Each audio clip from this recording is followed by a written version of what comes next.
भाजीवाला खूप वेळापासून भाज्यांवर पाणी शिंपडत असतो. शेवटी वैतागून एक बाई म्हणते, भेंडी शुद्धीवर आली असेल तर अर्धा किलो दे. नातू, आजी तुम्ही कोणच्या देश फिरलाव आहे? आजी, आपला आख हिंदुस्तान, पाकिस्तान, अफगाणिस्तान. नातू, आता कोणत्या फिरणार इतकात मागतून लहाना नातू बोलला, कब्रिस्तान. चप्पल आलं 100ची स्पीडने. मुलगा, मम्मी मी या जगात कसा आलो? आई, मी एका बॉक्समध्ये मिठाई टाकून ठेवली होती, काही दिवसांनी त्यातून मला तू मिळाला. झालं.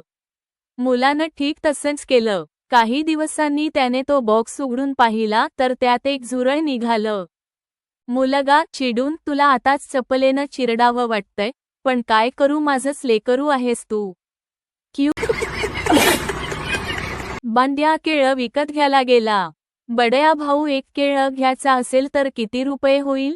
केळेवाला, 10 रुपये. बंडचा, अरे भाऊ 4 रुपये दे की.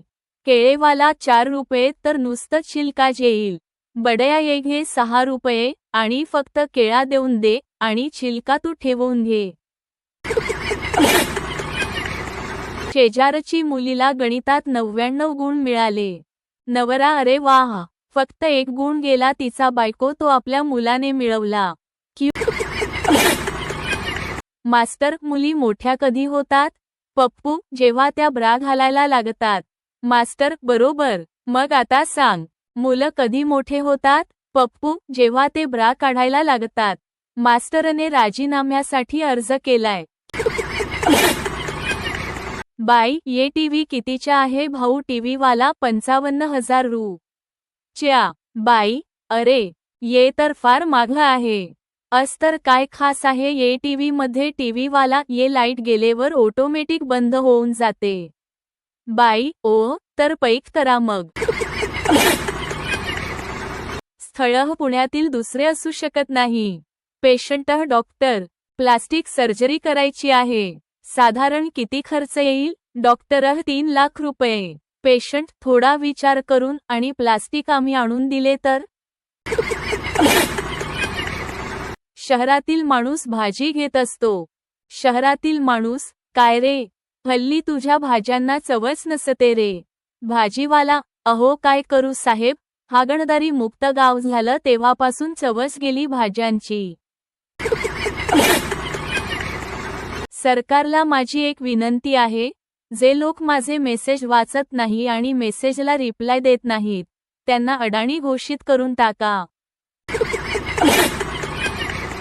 तुम्ही कितीही इंग्रजी शिकलात तरी कुत्रा मागे लागल्यावर हाडच म्हणावं लागतं. एक्सक्यूज मी म्हणून तो जात नाही. क्यू. संता जंगलातून जात होता. समोर झाडाला लटकणा या सापाला पाहून तो थांबला आणि सापाला पकडून बोलला, फक्त लटक्याने काही नाही होणार, मम्मीला सांग कॉम्प्लान पाजायला. उद्या सकाळी 10 वाजता संताचा अंतिम संस्कार आहे. मी फक्त तुझीच आहे असं म्हणून माझ्या डोक्यावर हात ठेवून शपथ घेतली तिने. तेव्हापासून माझे केस गळायला लागलेत. मित्र, लॉकडाऊनमध्ये तू काय नवीन शिकलास? भाऊ, झाडू मारताना पुढे पुढे जावं लागतं आणि फरशी पुसताना मागे मागे यावं लागतं. शाळेच्या मागील नदीमध्ये गुरुजी बुडत होते. परश्याने बघितलं, त्याच्या अंगात वीज संचारली. अंगात जोश आला, रक्त नसात जोरानं वाहू लागलं. त्याने आपलं दप्तर खाली टाकलं, अंगातला शर्ट काढला आणि शर्ट हवेत फिरवत ओरडत पळत सुटला. उद्या सुट्टी आहे, उद्या सुट्टी आहे.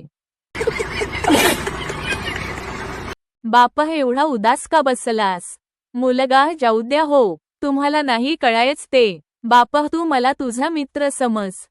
सांग. मुलगा, अबे तुझी वहिनी iPhone 6 मागायलीये बे. बापाने पोराला धुतलाय.